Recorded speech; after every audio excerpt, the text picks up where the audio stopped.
See, for example, with this coronavirus that's going on, think if somebody discovered a cure for it, a perfect cure, that anybody took that tablet, 100%, definitely cured, he would get the Nobel Prize for medicine. Do you know that's what the blood of Jesus does for sin? 100%. Sin is cleansed. There's not a trace of it. But do you think people take that seriously? They would take a tablet or a medicine that healed coronavirus completely. Oh, wow. What a wonderful thing that is. What a great person that person is. And here Jesus' blood cleanses every trace of sin when we confess it. Even Christians don't take it so wonderfully. They're not so grateful. That is a cure for sin. But what if somebody also discovered a vaccine that would prevent you from getting it? That's another thing. A cure is a medicine. A vaccine is something that prevents you from getting it. You know, the time of my grandparents, our grandparents in that generation, the early part of the 20th century, there were many people in my part of India, in Kerala, who died of smallpox. 25 years old, 30 years old, they die of smallpox. Many, many cases.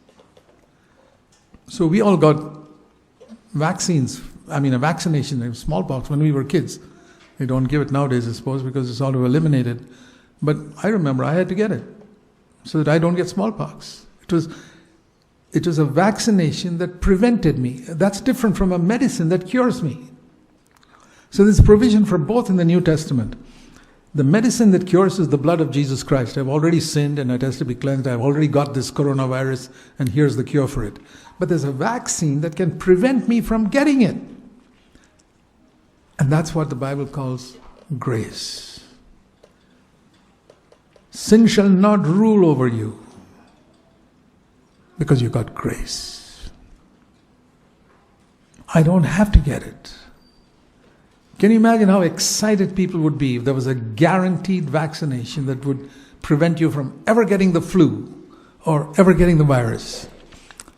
How excited are Christians to get that grace, the real grace of God, that'll keep me from sin, that'll vaccinate me against sinning.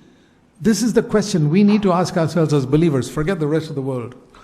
Do you take sin as seriously as you would take sickness in yourself or in your children? By His stripes we are healed, that we might die to sin and live to righteousness. That's what 1 Peter chapter 2 we read. So in the midst of a world which lives on fear, we lift up our heads because our heart is strengthened by grace, as it says in Hebrews 13 verse 8. The heart is strengthened by grace. It's vaccinated against sin as long as I continue to receive that grace. And that is how we are to live and be a blessing in the church. Amen.